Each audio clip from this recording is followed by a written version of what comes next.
91e minute, qu'on attendait de Cristiano l'Espagne comme tombe. ça, en profondeur. Et le football Ouais, vient ça fait peut-être partie de de tourner leur une page. ADN, beaucoup de justesse. Waouh, les gars. Cette nuit, la Coupe du Monde nous a rappelé une chose. Le football ne respecte pas toujours les légendes. L'Espagne a éliminé le Portugal à la 91e minute. Et les États-Unis, qui rêvaient à domicile, la Belgique les a détruits. 2 huitièmes, 2 histoires et une vérité. En phase finale, 1 seconde peut effacer 4 ans de rêve. On commence avec le match qui a brisé le cœur du Portugal. Portugal-Espagne. Un derby ibérique. Un 8e de finale. Et surtout, Cristiano Ronaldo face à ce qui pouvait être son dernier soir en Coupe du Monde. Le match commence avec l'Espagne qui veut poser sa main sur le ballon. Possession, pressing, patience. Les Espagnols ne courent pas après le match, ils l'enferment.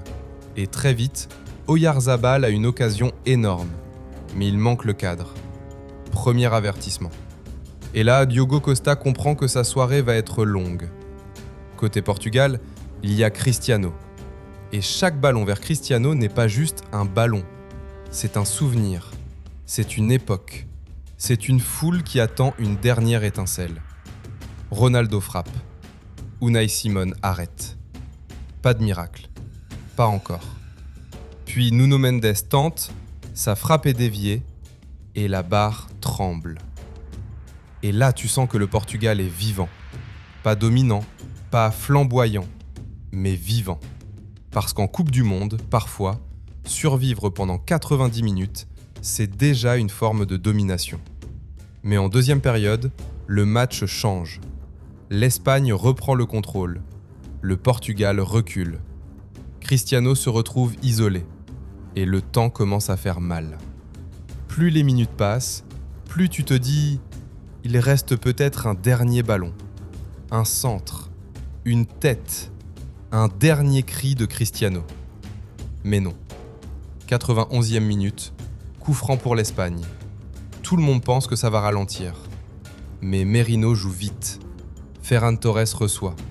Merino continue sa course, arrive dans l'espace. Ferran le trouve et Merino frappe.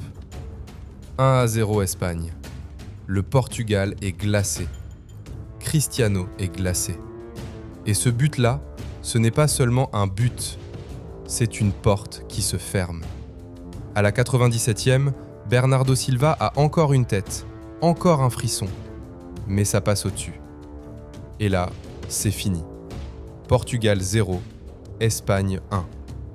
L'Espagne va en quart, le Portugal rentre à la maison. Ce match raconte une vérité simple. On ne perd pas toujours parce qu'on a été mauvais. Parfois, on perd parce qu'on a attendu trop longtemps. Le Portugal avait les noms. Bruno, Vitinha, Bernardo, Nuno Mendes, Cristiano. Mais l'Espagne avait le rythme. Et surtout, l'Espagne avait le banc. Merino entre. 6 minutes plus tard, il change l'histoire. Le football est cruel parce qu'il ne regarde pas ton passé. Il regarde seulement la seconde qui arrive. Et cette seconde, elle était espagnole. Et avant d'aller plus loin, il faut s'arrêter un instant. Parce que cette nuit, on a peut-être vu la dernière image de Cristiano en Coupe du Monde. Et quand une légende quitte la scène, il faut parfois arrêter de parler tactique et juste regarder ce que le football vient de perdre. Cristiano Ronaldo, c'est 6 Coupes du Monde, 27 matchs, 11 buts. Le premier joueur à marquer dans 6 Coupes du Monde différentes. Un homme qui a traversé les générations. À 21 ans, il découvrait le mondial. À 41 ans, il le quitte probablement avec les yeux lourds. Et le plus fou, c'est qu'il a presque tout gagné dans le football. Mais pas ça.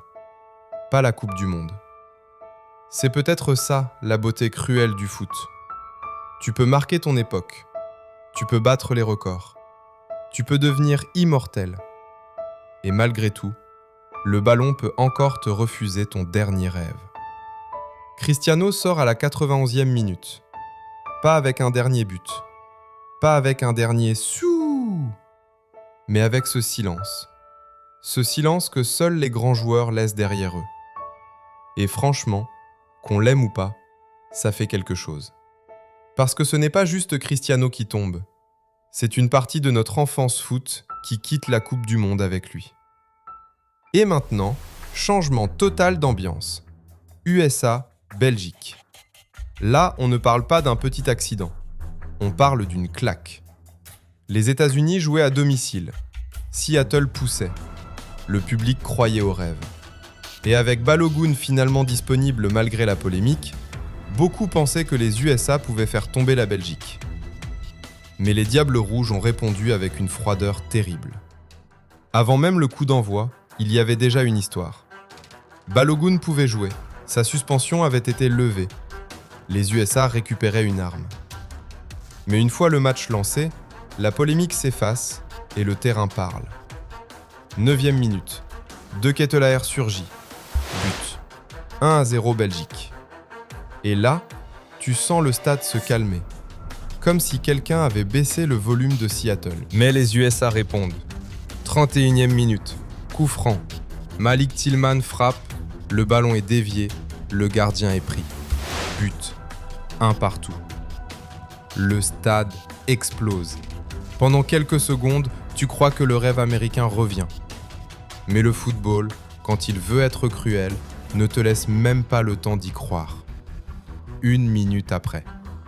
Centre au 2e poteau. De Ketelaere encore. Tête. But. 2-1 Belgique. Ça, c'est le moment qui casse une équipe. Tu viens de revenir. Tu viens de rallumer ton peuple. Et immédiatement, tu reprends un coup dans la poitrine. En 2e période, les USA doivent pousser. Mais à la 57e, Matt Freese hésite, il tarde, il sort mal. Van Aken puni, 3-1.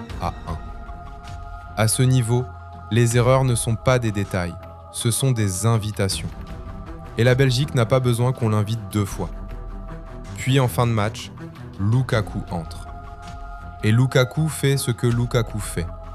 Il reçoit, il finit. 4-1 Belgique.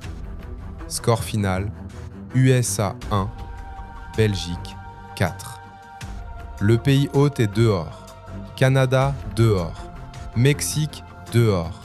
États-Unis dehors. Les 3 pays hôtes ont quitté la Coupe du Monde. Et la Belgique file en quart contre l'Espagne. Ce match raconte une autre vérité.